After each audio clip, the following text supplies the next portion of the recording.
The wrench slipped from David Warren's hand and clattered against the metal floor. He cursed under his breath and bent down to retrieve it, his back aching from 6 hours of nonstop repairs. Frontier 7 never slept, and neither did its maintenance crew. Someone had to keep the cargo bay doors working, and tonight that someone was him. David wiped sweat from his forehead and checked his tablet. 2 more hydraulic systems needed inspection before his shift ended.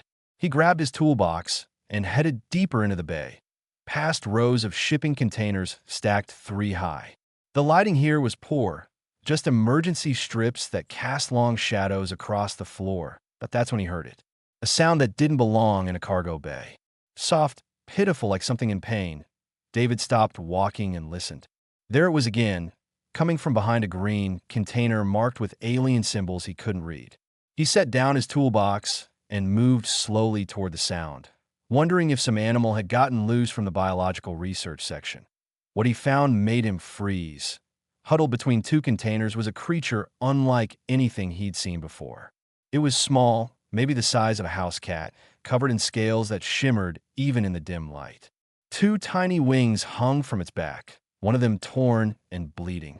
The creature looked up at him with large golden eyes filled with tears and made that heartbreaking sound again. David's first thought was that he should call security. His second thought was that this little thing was hurt and scared, and security would probably just toss it in a lab somewhere. He crouched down slowly, keeping his distance. "Hey there, little guy," he said softly. "What happened to you?" The creature flinched and tried to scramble backward, but it couldn't move far. Its injured wing dragged on the ground, and it let out a sharp cry of pain. David's heart clenched. Whatever this thing was, it was suffering. He pulled off his work jacket and held it out slowly. "I'm not going to hurt you. Promise. Let me help, okay?" The creature watched him with those enormous eyes. David stayed perfectly still, barely breathing. After what felt like forever, the little thing stopped trying to escape. It was shaking, whether from fear or pain or cold, David couldn't tell. Moving inch by inch, David got closer. The creature didn't run. When he was finally close enough, he gently draped his jacket over it, being careful not to touch the injured wing. The creature made a small chirping sound and seemed to relax just a little. "There we go," David whispered. "See? Not so bad." He carefully scooped the creature up, jacket and all, and held it against his chest. It was warmer than he expected, like holding a heating pad. The creature's shaking slowly stopped, and it tucked its small head under the edge of the jacket. David looked around the empty cargo bay. He should report this. There were protocols for unknown species. But as he felt the tiny heartbeat against his chest, all he could think about was that torn wing and those scared golden eyes, and he made a decision that would change his life forever. David carried the creature back to his quarters, taking the long route to avoid the main corridors. His room was small, just a bed, a desk, and a tiny bathroom, but it was private. He set the creature down gently on his bed and turned on the desk lamp in better light. The creature was beautiful. Its scales shifted from deep blue to purple to green, depending on the angle. The wings, even damaged, looked delicate and complex. But what struck David most was how the creature looked at him. Not like an animal, but like something that understood. "Let's fix that wing," David said, pulling out his personal first aid kit. He had basic medical supplies, nothing fancy, but better than nothing. The creature didn't fight him as he cleaned the torn membrane with antiseptic. It whimpered a few times, and David found himself making soothing noises, the kind you'd make to calm a frightened child. He used surgical tape to carefully support the wing, hoping it would heal properly. "You're being so brave," David told it. "We're almost done." When he finished, the creature looked exhausted. David realized he had no idea what it ate or if it even needed to eat. He grabbed a protein bar from his emergency stash, broke off a small piece, and offered it. The creature sniffed the food, then ate it in one quick bite. Then it looked at him expectantly, chirping. David couldn't help but laugh. "Hungry, huh? Okay, let's see what else I've got." He ended up feeding the creature 3 more protein bars and some dried fruit. It ate everything eagerly, making happy little sound between bites. When it was finally full, it curled up on David's pillow and closed its eyes, David sat on the edge of his bed and watched the creature sleep. Its chest rose and fell steadily, and occasionally it made soft chirping noises. He still had no idea what it was or where it came from, but right now, that didn't matter. "You need a name," David said quietly. The creature's ear twitched at his voice, but it didn't wake up. "How about Pip? You make these little pip-pip sounds." "Yeah, Pip works." He should have been worried. Should have been thinking about the trouble he'd get into for hiding an unknown species. Instead, David felt strangely peaceful.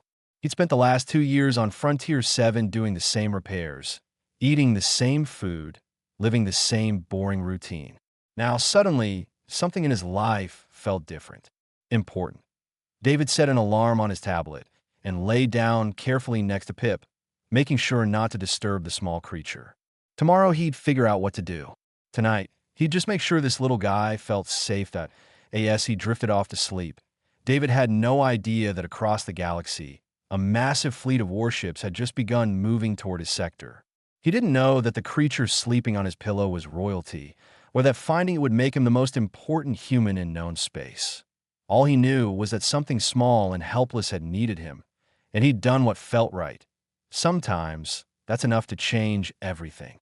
3 days had passed since David found Pip, and his life had become wonderfully complicated.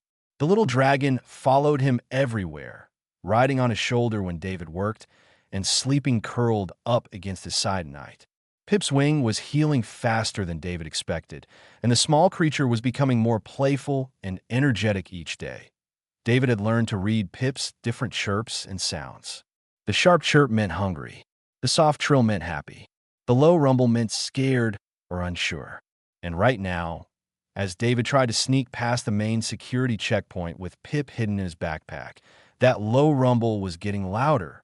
"Shoo, buddy," David whispered, patting the backpack gently. "Just a few more minutes." The security guard, a bored-looking alien with too many arms, waved him through without even looking up. David let out a breath he didn't know he'd been holding. Keeping Pip's secret was getting harder every day, but he couldn't bring himself to report the little guy. Not yet. Back in his quarters, David let Pip out of the backpack. The dragon immediately jumped onto the desk and started examining David's tablet with intense interest. Over the past few days, David had realized that Pip was incredibly smart. The creature understood gestures, learned quickly, and seemed to solve problems that should be beyond an animal's capability. "You want to see pictures again?" David asked, pulling up images of Earth on his tablet. Pip loved looking at photos, especially ones with forests and mountains. The dragon would tap the screen with one small claw, chirping excitedly at each new image that David's communicator buzzed. It was his supervisor, Quilix, asking him to come to the maintenance office. David groaned. He couldn't leave Pip alone, but taking the dragon with him was too risky. "Sorry, Pip. You need to stay here," David said firmly. He learned that Pip understood tone, even if not words. "I'll be back soon. Be good." Pip made a sad sound and tried to follow David to the door. David's heart nearly broke, but he gently pushed the dragon back inside and locked the door. He could hear Pip's distressed chirps all the way down the corridor. The maintenance office was buzzing with activity. Quilix, David's supervisor, looked stressed. The alien's tentacles were twitching, which was never a good sign. "David, we have situation," Quilix said in broken standard. "Big ships arrived. Dragon ships. They searching entire station."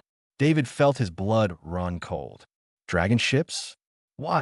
They're looking for something. Someone. Very angry. Very dangerous." Quilix's tentacles twisted nervously. "They say we must cooperate or they destroy station." Commander Williams is terrified. David's mind raced. Dragons. Pip had scales and wings. Was Pip a dragon? That seemed impossible. The creature was so small and helpless. But what if? What are they looking for? David asked, trying to keep his voice steady. They not say, but they have soldiers searching everywhere, scanning everything. Quilix looked at David closely. "You look sick. You okay?" "Yeah, just tired," David lied. "Can I go back to my quarters?" "I don't feel well." Quilix waved him away. Yes. Go rest. No work tonight anyway. Station on lockdown." David practically ran back to his room. His heart pounded in his chest. If Pip was connected to these dragons, if they were searching for him, then David was in serious trouble. But more than that, he was worried about what they might do to Pip.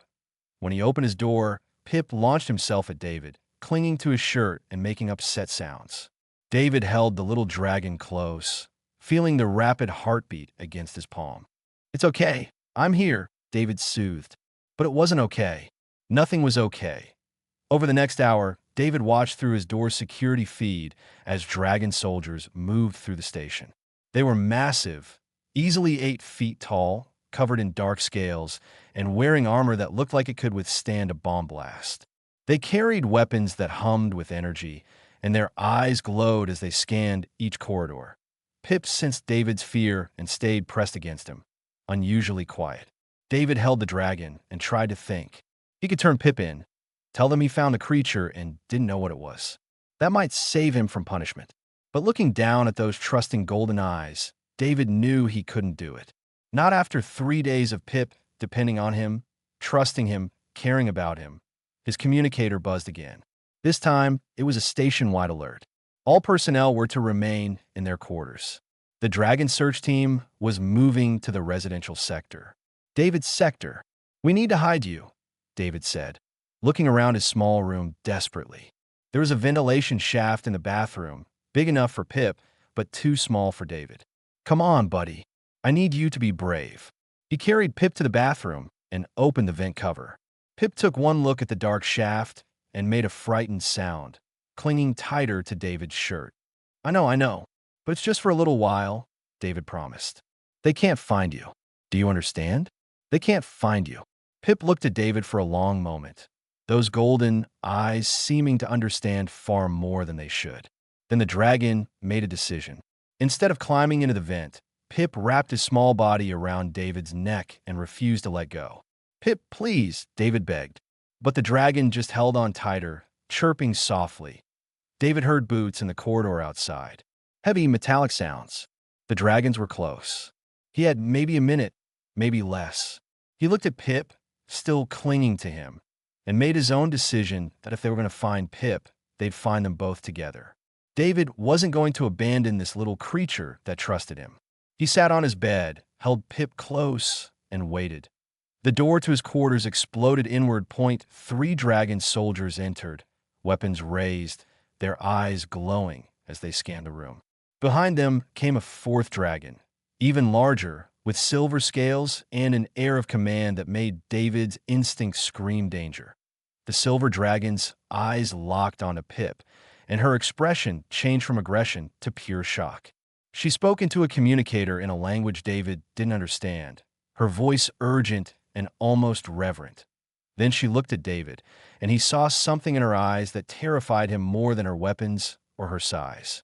She was looking at him like he was the most important and dangerous thing in the universe. "Do not move, human," she said in perfect standard. "Emperor Dracon is coming."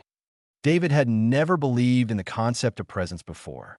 He'd heard people talk about it, how some individuals could command a room just by entering it, but he'd always thought it was exaggeration. Then Emperor Dracon materialized in his quarters, and David understood. The dragon didn't walk through the door. He simply appeared, as if reality bent around him and decided he belonged there.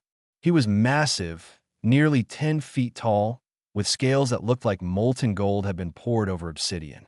His eyes burned with an inner fire, and the temperature in the small room rose 10 degrees instantly. David couldn't move, couldn't breathe. Every cell in his body screamed at him to run, to hide, to do anything except sit there holding a small dragon while the most terrifying being he'd ever seen stared at him. Pip chirped. It was a happy sound, the one he made when David came home from work. The little dragon squirmed in David's arms, trying to reach toward the Emperor. The massive dragon's eyes widened, and something that might have been pain crossed his face. "Ricker," the Emperor said, and his voice was like thunder rolling across mountains. "My son." David's brain stuttered to a halt. So, Pip was the Emperor's son, which meant David had been treating the heir to an empire like a pet. He'd fed him protein bars. He'd called him Pip. Oh God, he was so dead. "I can explain," David managed to say, his voice coming out as barely a whisper. I found him hurt. I didn't know. I just wanted to help. The Emperor took a step forward, and David flinched. But the dragon's attention was fixed on Pip, no, on Prince Ricker. The little dragon was chirping insistently, still trying to reach his father while simultaneously clinging to David's shirt. Give him to me. The Emperor commanded. David's arms moved automatically, holding Pip out toward his father. But the moment David tried to hand him over, Pip made a distressed sound and wrapped himself tighter around David's arm. His small claws digging into fabric, the Emperor froze. The silver dragon, General Sereth, made a shocked sound. Even the soldiers at the door shifted uncomfortably. He doesn't want to leave you, Sereth said slowly, as if she couldn't believe her own words. The prince doesn't want to leave the human. Emperor Dracon's eyes shifted from his son to David, and David had never felt so thoroughly examined in his life. It was like the dragon was reading every thought, every memory, every secret David had ever kept. Tell me everything, the Emperor said. Leave nothing out. So David talked. He explained about finding Pip in the cargo bay, about the injured wing and the crying. He described the past 3 days, how he'd cared for Pip, fed him, kept him safe. He showed them the first aid supplies, the makeshift nest of blankets, the photos on his tablet that Pip loved looking at. Through it all, Pip stayed pressed against David, occasionally chirping as if adding his own commentary to the story. The Emperor listened without interrupting, his expression unreadable. When David finished, silence filled the room. It stretched on so long that David started wondering if dragons killed people with suspense. You hid my son for 3 days, the Emperor finally said. Yes, David admitted. There was no point denying it. You prevented him from returning to his family. I didn't know he had a family. I thought he was lost. By our laws, hiding the imperial heir is a crime punishable by death, Sereth said quietly. That David's stomach dropped. But he looked down at Pip, who was watching him with those golden eyes, and found he didn't regret anything. I couldn't leave him alone and hurt. I'm sorry if that was wrong, but I'd do it again. The Emperor's eyes narrowed. You would face death to protect a creature you thought was nothing but an injured animal. He's not nothing, David said, surprised by the anger in his own voice. He's smart and brave and trusting. He was hurt and scared, and yeah, I protect him. That's what you do when something needs help. You help it. Sereth moved her hand to her weapon, but the Emperor held up one massive claw, stopping her.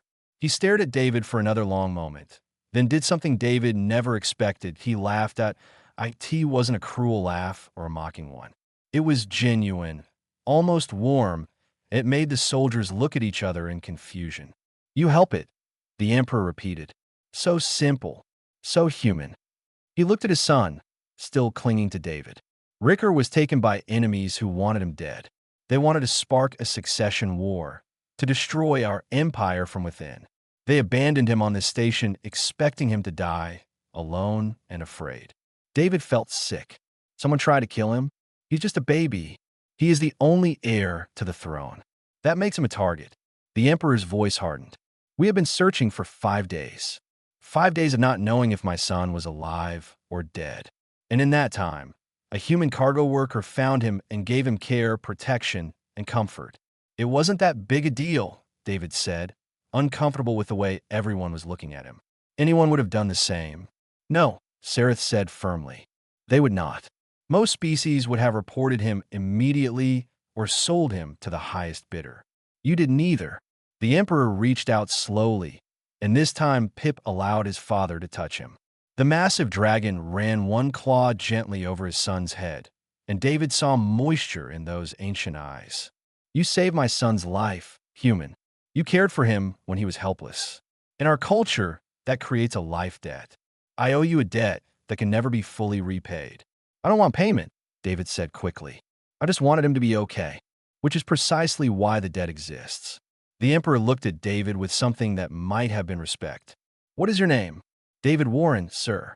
Your Majesty. Your Imperial Highness. David had no idea how to address an emperor. David Warren, the Emperor said, as if testing the name. You have done what few in the galaxy would do. You showed compassion without expectation of reward. You protected my son without knowing his value. And now, he does not wish to leave you. Pip chirped in agreement, settling more comfortably in David's arms. I don't understand, David said. Drakkar young bond with their parents and no one else, Sereth explained. It is instinct built into us over millions of years. We do not trust easily, especially as children. Yet the prince has bonded with you as if you were family. The emperor studied his son, then David, then his son again. He seemed to be wrestling with a decision. Finally, he spoke. The life debt must be honored. But more than that, my son needs you. I can see it, and I will not take him from someone he trusts. The emperor's eyes burned into David. I offer you a choice, David Warren. Return to your life here, knowing you have the gratitude of the Drakkar Empire. Or come with us to our home world and remain with my son until he no longer needs you. David looked down at Pip. The little dragon was watching him hopefully, making soft sounds. 3 days. That's all they'd had together. But in those 3 days, this small creature had become important to David in a way he couldn't explain. If I stay here, what happens to Pip? David asked. He will grieve, the emperor said honestly. But he will survive. Dragons are strong. Pip's claws tightened on David's shirt. David thought about his life on Frontier 7. The boring repairs, the empty quarters, the routine that never changed. Then he thought about golden eyes trusting him completely, about soft chirps in the night, about feeling needed for the first time in years. I'll come with you, David said, for as long as he needs me. The emperor smiled, showing teeth that could bite through steel. Then welcome to the family, David Warren. The imperial transport ship was nothing like the cargo haulers David was used to. Everything gleamed with precious metals and crystalline technology he didn't understand. Dragons moved through corridors with purpose, and every single one of them stared at David like he was either the most fascinating or most confusing thing they'd ever seen. David sat in quarters that were bigger than his entire apartment on Frontier 7, with Pip curled up in his lap. The little dragon had barely left his side since they'd boarded the ship. Through the massive viewport, David could see stars streaking past as they traveled faster than light toward the dragon homeworld. This is insane, David muttered to himself. A week ago, I was fixing hydraulic doors. Now I'm going to an alien planet because the Emperor's son likes me. Pip chirped and nuzzled his hand, as if to say there was perfectly reasonable logic that a knock on the door made David jump. Before he could answer, General Sereth entered. She was less intimidating without her full armor, though her silver scales still gleamed dangerously. The Emperor wishes to speak with you before we arrive at Draconis Prime, she said. I will escort you. David stood carefully, making sure not to disturb Pip. Should I, dress differently? I only have my work clothes. Sereth's expression might have been amusement. The Emperor has seen you. He knows what you are. Cool me. They walked through corridors lined with artwork that probably cost more than David's entire colony. Dragons stopped to stare as they passed. Some looked curious, others hostile. David kept his eyes forward and held Pip a little tighter. The Emperor's chamber was enormous, with windows that showed the cosmos in all directions. Emperor Dracon stood at the center, studying holographic displays that showed star systems and fleet movements. He dismissed them with a wave when David entered. David Warren, the Emperor said. Seat. We must talk. David sat on a bench that adjusted itself to his size. Pip immediately climbed onto his shoulder, settling there like it was his favorite perch. You understand what you have agreed to? The Emperor asked. Life on Draconis Prime will not be easy for a human. My people are not known for their warmth toward outsiders. I'm starting to get that impression, David said, thinking about all the hostile stares. They see my son bonding with you as weakness. Dragons bond with family, not with prey species. David bristled at that. I'm not prey. No, the Emperor agreed, studying him. You are not. That is what troubles them. Humans are unknown in our part of space. Weak in body, short-lived, with no natural weapons or armor. Yet you did what many dragons would not. You cared for a child that was not yours at great risk to yourself. It wasn't risky. I didn't know who he was. Ignorance does not diminish the act. The Emperor moved closer, and David fought the urge to lean back. Tell me, David Warren, why did you not report Ricker when you found him? Your station surely has protocols. David thought about how to explain it. Because he was scared. Because putting him in some lab or quarantine facility while bureaucrats argued about what to do with him seemed cruel. He needed someone right then, not eventually. You valued his immediate well-being over rules and regulations. I guess so, yeah. The Emperor was quiet for a moment. My son was taken because I was not watching carefully enough. Because I trusted the wrong people and did not see betrayal coming. In the 5 days he was missing, I tore apart a dozen worlds searching for him. I would have burned this galaxy to ash if he had died. The raw emotion in those words made David's throat tight. This wasn't just an emperor talking. It was a father who'd almost lost his child. But you found him safe, the emperor continued. Safe because a stranger decided kindness was more important than convenience. I have ruled for 3,000 years, David Warren. I have seen species rise and fall. I have witnessed countless acts of courage and treachery. But simple compassion without thought of gain? That is rare, especially toward those who cannot repay it. Pip repaid me, David said quietly. He trusted me. That meant something. Ricker, the emperor corrected gently. His name is Ricker, son of Dracon, heir to the Drakkar Empire. Right? Sorry. It's hard to think of him as this important prince when he's stealing my breakfast and getting tangled in my blankets. David paused. Is it okay that I called him Pip? To his surprise, the emperor smiled. He seems to like it. He responds to that name as readily as his own. Perhaps it is good for my son to have a name that is just his, not weighted with duty and expectation. Pip chirped happily, as if agreeing. When we reach Draconis Prime, there will be ceremony and protocol, the emperor said. My people will want to know who you are and why you are in the palace. I will name you Shield Brother to the Imperial line, a title that grants you status and protection. But understand that some will challenge this.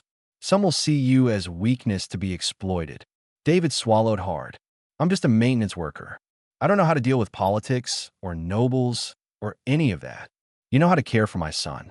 That is enough. The emperor reached out and gently touched Pip's head. The little dragon made a happy sound and rubbed against his father's claw. He is growing stronger because of you. More confident. These past 3 days with you have done more for him than months in the palace could have. I just played with him and made sure he ate. You gave him attention and affection without demanding anything in return. You made him feel safe. The emperor's eyes met David's. In our culture, strength is everything. We raise our young to be warriors from birth. Perhaps that is why Ricker responds to you. You do not ask him to be strong. You let him be small. David looked at Pip, who was now dozing on his shoulder. He is small. He should get to be a kid before he has to be a prince. Exactly. The emperor straightened, becoming formal again. We will arrive in 6 hours. Rest, David Warren. Your life is about to change in ways you cannot imagine. As David left the chamber, Pip still sleeping on his shoulder, he thought about what the emperor had said. His life was changing. He'd left behind everything familiar to go to a world he'd never seen, to live among people who saw him as inferior, all because a small dragon needed him. The smart thing would be to be terrified. But as Pip shifted in his sleep, making small, contented sounds, David realized he wasn't scared. He was nervous, sure, but not scared. Because for the first time in his life, he was doing something that truly mattered. That a station announcement echoed through the ship in Drakkar language. Then in Standard. Approaching Draconis Prime. All personnel prepare for atmospheric entry. David found a viewport and watched as a planet came into view. It was like Earth, but fiercer, with massive mountain ranges and rivers of lava visible even from space. Cities of crystal and metal sprawled across continents, glowing with power. Dragons flew through the atmosphere in formations, their scales catching sunlight. Well, Pip, David said softly to the sleeping dragon. Here we go. Pip opened one golden eye, chirped once, and went back to sleep. To him, it didn't matter where they were going. As long as David was there, he was home. David smiled and held his friend a little closer. Maybe the emperor was right. Maybe simple compassion really was rare. But standing here, watching a world of dragons appear before him, David knew he'd made the right choice. Some things were worth being brave for. And the little dragon, trusting him completely, was definitely one of them. The imperial palace was carved into the side of a mountain, with towers that reached toward the clouds and roots that went deep into the planet's core. Everything was scaled for beings twice David's size, which made him feel like a child wandering through a world built for giants. Everywhere he went, dragons stopped and stared. David had been on Draconi's Prime for 2 weeks, and he still wasn't used to the attention. His quarters were in the family wing of the palace, a fact that had caused several nobles to literally breathe fire in protest during his official presentation. Emperor Dracon had silenced them with a look, but David could feel their hatred every time he walked the corridors. Right now, though, he wasn't thinking about angry nobles. He was chasing Pip through a garden filled with plants that glowed in shades of blue and purple. "Come back here, you little troublemaker," David called out, trying not to laugh as Pip darted behind a fountain that sprayed liquid metal instead of water. Pip had grown in the past 2 weeks. He was now the size of a medium dog, though he still preferred to curl up in David's lap when he slept. His wings had healed completely, and he was starting to learn how to fly in short bursts. He was also becoming more mischievous, stealing food from the kitchens and hiding David's things around the palace. The little dragon peeked around the fountain and chirped mischievously, holding David's tablet in his mouth. "That's not a toy," David said, trying to sound stern and failing completely. "Give it back." Pip considered this for a moment, then flew straight up, flapping his wings hard. He made about 10 feet before gravity won, and he tumbled back down. David caught him before he hit the ground, and they both ended up in a heap on the soft grass. "You're getting better at flying," David said, checking to make sure Pip wasn't hurt. "But maybe let's practice over something softer than stone, okay?" Pip chirped and licked David's face, which had become his way of showing affection. David laughed and retrieved his tablet from where it had fallen. "What are you teaching my son?" David looked up to find Emperor Dracon watching from the garden entrance. The massive dragon looked amused rather than angry, which David had learned was a good sign. "Teaching him that gravity exists, apparently," David said, sitting up with Pip in his arms. "He's determined to fly, but he's still a bit small for it." "Let me see," the Emperor said, moving closer. Pip immediately perked up and reached for his father, making happy sounds. The Emperor took his son gently, examining his wings. "His strength has doubled since you arrived. Before, he could barely lift himself. Now he flies, even if only briefly." "He's been eating a lot," David offered. "Maybe too much. I caught him in the kitchen yesterday, trying to eat an entire roasted beast thing. I don't even know what it was, but it was bigger than me." The Emperor laughed, a sound that made the ground vibrate. "He is growing. Soon he will be large enough to take his true form." "True form?" "What you see now is his child form, small and manageable. But we dragons have multiple forms. As Ricker matures, he will learn to shift between sizes. Eventually, he will be as large as I am." The Emperor set Pip down, and the little dragon immediately ran to David and climbed onto his shoulder. "Though I suspect he will always prefer to be small when near you." David tried to imagine Pip being the size of a house, and failed completely. "That's going to take some getting used to. You have time." The Emperor paused. "I came to tell you that I must leave the planet for several weeks. There is a diplomatic matter that requires my presence. General Sereth will command in my absence." David felt a chill. He noticed that many of the palace dragons barely tolerated him only because the Emperor demanded it. Without Dracon there, things might get ugly. "Will we be okay?" David asked quietly. The Emperor studied him for a long moment. "Sereth has her orders. Anyone who harms you or my son will face execution. But yes, there will be challenges. Some of my nobles believe I have grown weak by allowing a human into the imperial family." "Have you?" David asked before he could stop himself to his surprise. The Emperor smiled. "No, I have learned something valuable. Strength comes in many forms. My people have spent millennia perfecting the strength of Fong and fire. But you showed me the strength of compassion, of caring for the helpless without thought of gain. That is not weakness. That is a strength we have forgotten. Pip chirped and nuzzled David's cheek, as if agreeing with his father. While I'm gone, I want you to do something for me, the Emperor said.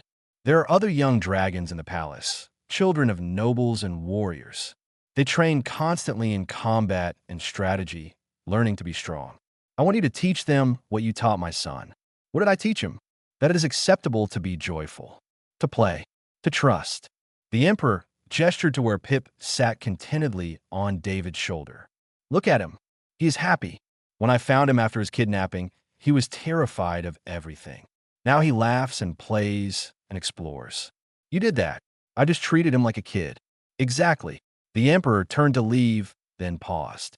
The other children will be difficult at first. They are taught that emotions are weakness. But show them what you showed, Ricker. Show them that being strong and being kind are not opposites. After the Emperor left, David sat in the garden with Pip and thought about what had been asked of him. Teaching dragon children? He barely knew what he was doing with Pip. How was he supposed to handle a whole group of them? Pip chirped questioningly and patted David's face with one small paw. I know, buddy. I'm nervous too. David sighed and stood up. But I guess we have a try, right? Your dad thinks I can do this. Over the next few days, David prepared.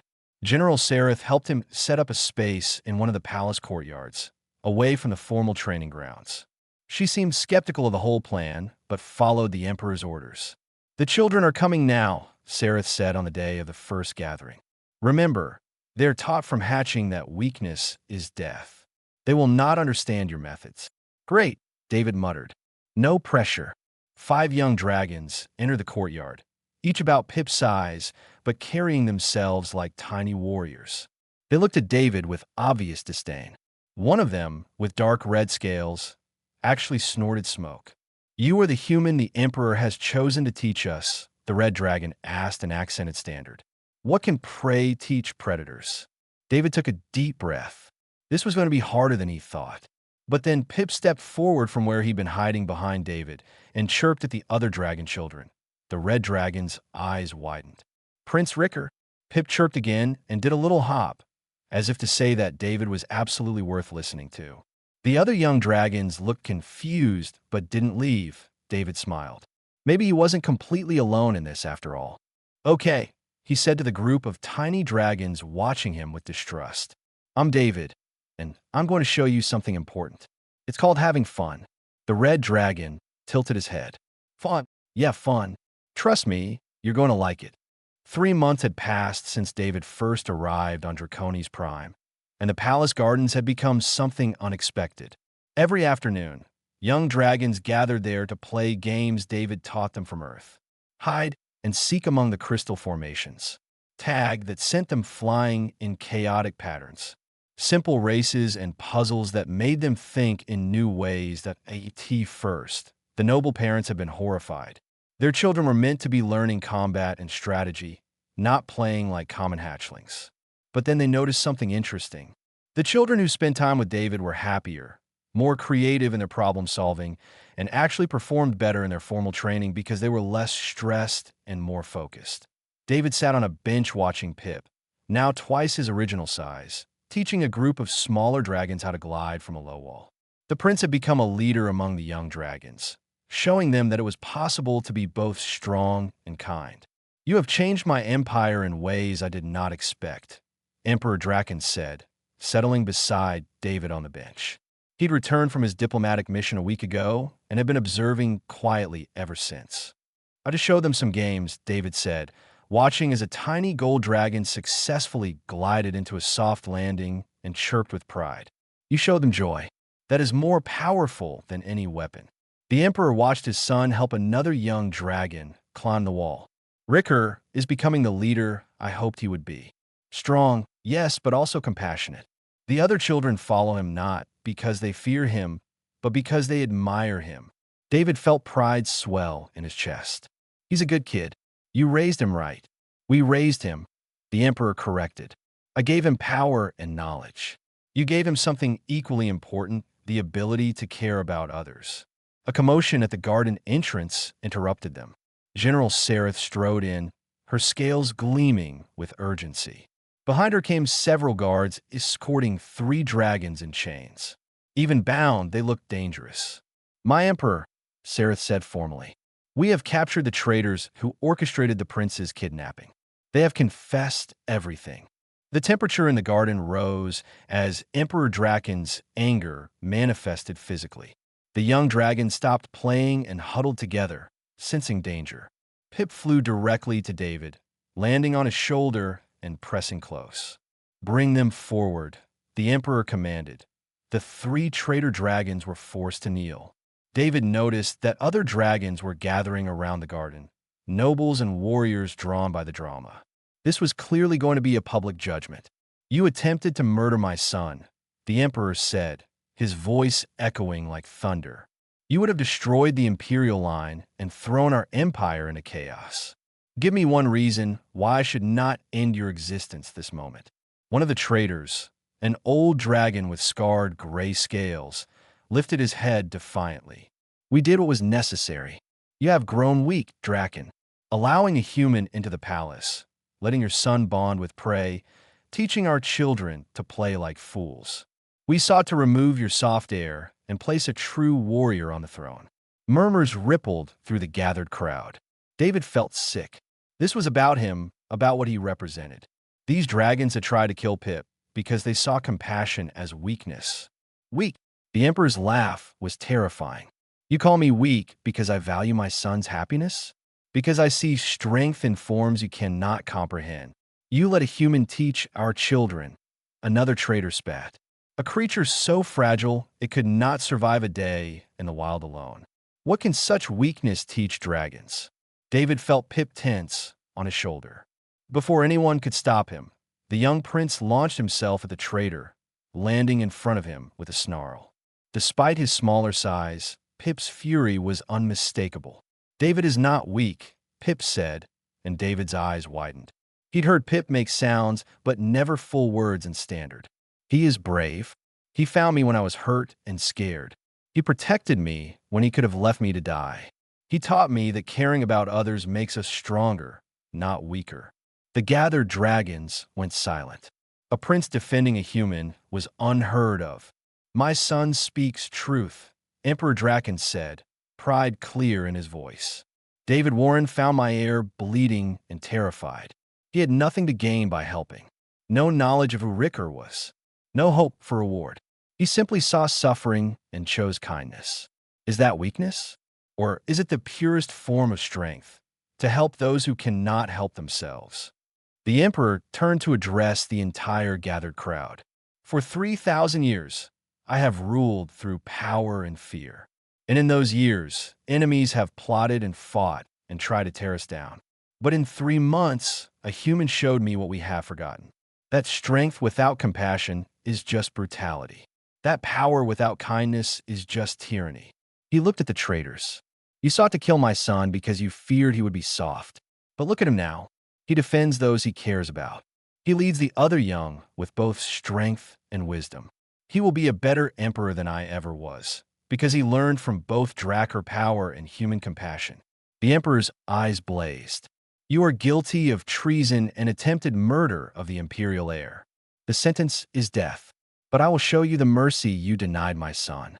Your families will not suffer for your crimes. Your names will not be erased from history. You will simply cease to exist quickly and without pain, because that is what a strong leader does. He is just, but not cruel." The execution was swift. David looked away, and Pip pressed closer to him. When it was over, the Emperor addressed the crowd one final time. "Let me know that David Warren is shield brother to the imperial line. He is family. Any who threaten him threaten me.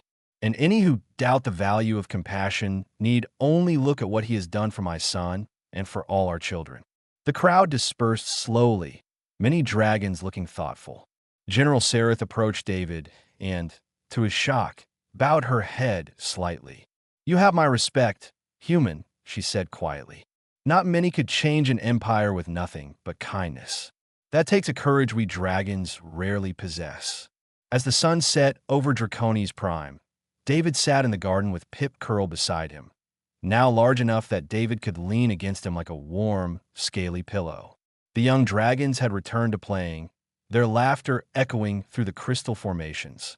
David, Pip said, his voice still new and uncertain. Yeah, buddy, thank you for finding me.